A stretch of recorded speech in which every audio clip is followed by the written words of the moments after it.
But the clearest statement of the indissoluble bond between royalty and realm, and how dissension in the former brings the latter to ruin, is seen in Midsummer Night's Dream, when the fairy king and queen resort to the private quarrel. Their realm of nature runs backward into chaos. If you remember Midsummer Night's Dream, the substance of the plot is caused by the fact that the king and queen of fairy have fallen out. And that's the place. Starts with Theseus and Hippolyta getting married, and then rapidly we move into the woods, and in the woods we have a dissension between the king and queen of fairy, and that dissension moves right through the countryside. Everybody is dissenting when they are, and they are brought together by the magic of Oberon, the natural magic. He gets flowers and things like that which he uses, and that governorship returns. But during the statement, the Queen of Titania actually says that what's happening in terms of the countryside is that the harvests are not working. So that we have this whole concept here of fertility as being not the simple statement just of harvest, but what rests upon that as well. The nature of human beings, the dissension that comes between them, you know? The fact that when there is a dearth, it causes problems along all levels for humanity. So the necessary organization of human beings, the fitting in with that tremendous role of the heavens, and fitting in, they would have considered that because the stars were perfect, always regulated, always on time, always balanced. If there's a problem on Earth, it's because we aren't following the rules properly. We haven't interpreted the rules properly. And that's the king's fault. Remember, in primitive societies, they used to get rid of the king. They didn't vote him out. They shortened him, or took bits off, and replaced him with another one. It's very interesting to notice, in terms of our masculine-feminine thing, that in the ancient civilization, the kingdom was the queen. And in many situations, and in many tribal situations, up until the end of the last, not the last century, but the century before the last century, I must stop saying that. But before up until the 1900s, it's quite catalogued that the chief was only the chief because he was married to the queen.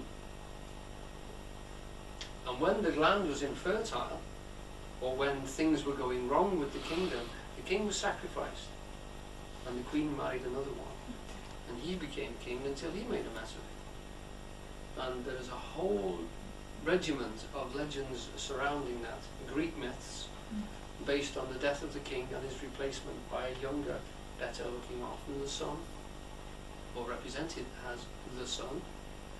But that representation is throughout Egypt, Near East, right down into Africa and into India, and it was still extant in the 1900s. So, the early 1900s. And Fraser talks about it a lot in The Golden Bough. In fact, it is the myth on which the Golden Bough is written. That Rex Nemorensis, the king of the forest, is he's king of the forest. He has to tend the fire, and he will be fed and watered until the land becomes infertile, and another usurper comes, kills him, and gets his job. Why on earth he wants the job, I don't know. That's another thing. I would never apply for a job like that. But that's what happens. And that representation of the kingship as a stewardship of a particular place was throughout the ancient world.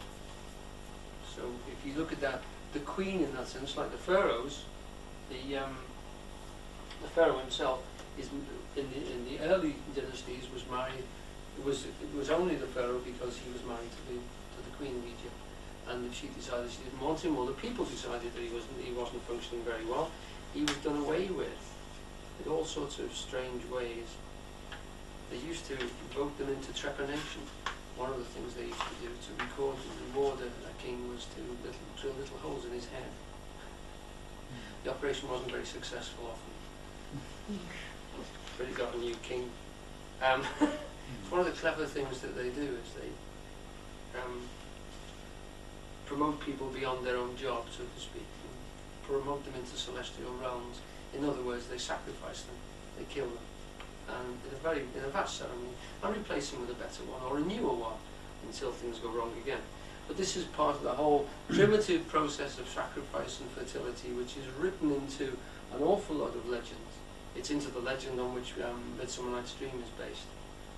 Theseus and Hippolytus was a sacrificed king who was replaced by his own son in the Greek myths. And Midsummer Night's Dream is based on that same myth.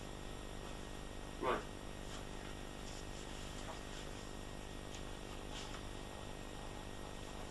But the clearest statement is the dialogue between royalty and the realm is in the Midsummer Night's Dream. Would anyone like to read this?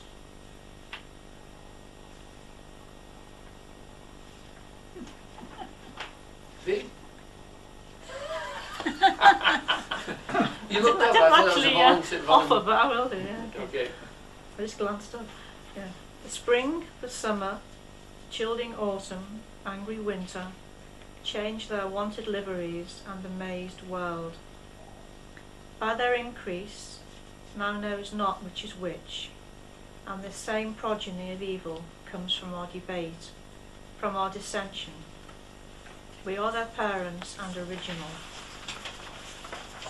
Right.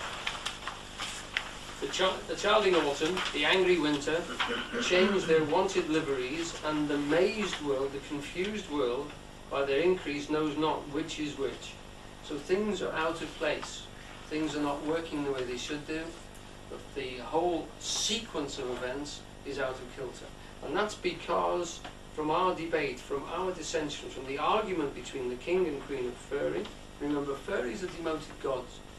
In the ancient world they would have been gods, and slowly as they become disused and we replace them by the technologies going into place, the gods shrink until they become woodland forces, still natural in that sense, still represented in the agricultural realm and recognised by the country people, particularly in Shakespeare's day. And don't forget, he came from the Forest of Arden.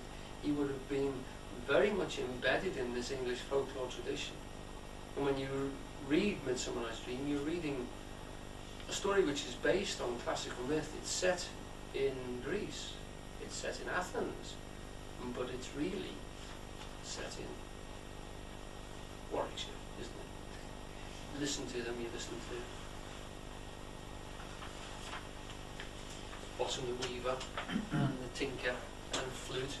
You're listening to the Warwickshire people that Shakespeare would have grown up in, grown up alongside in Stratford. So we've actually got that whole span, and Shakespeare is deliberately drawing that reference. I'm giving you Greek heroes, I'm giving you classical myth, and I'm embedding it in the very familiar English countryside of fairies and artisans, the chap that you would find in any village, the chaps that you would find there, and the Duke in Theseus is actually just like a Lord of the Manor. Okay, so Shakespeare in doing that is making a direct reference to the fact that he knows what these myths are all about. He's seen them acting around him in Warwickshire. He's seen them working in London. He knows literally what royalty means. He understands it from the bottom up, so to speak. And he's trying to explain this level of legitimacy, the rightness of kingship. That last line of Titania's speech as well applies to all as merely to the dissensions. The whole realm is parented and originated by its rulers. There is no realm without rule, and what the ruler is, the realm must echo. This is the old concept that if the fountainhead is poisoned, the whole countryside dies. And you see this reflected in a great deal of plays where the authority system, the head of government, if you like, if that is dissented, scrambled, out of kilter, at war with itself, then the whole nation tears itself apart. Because that level of organisation, they are, if you like, the governing concept which comes out from that place is reflected by the body of the people, by the garden itself, reflects the nature of its tending. And what the ruler is, the realm must echo. If the king be not well, can the nation be in health? If there be dissension at the top, can the kingdom, which is the child of the throne, escape harm?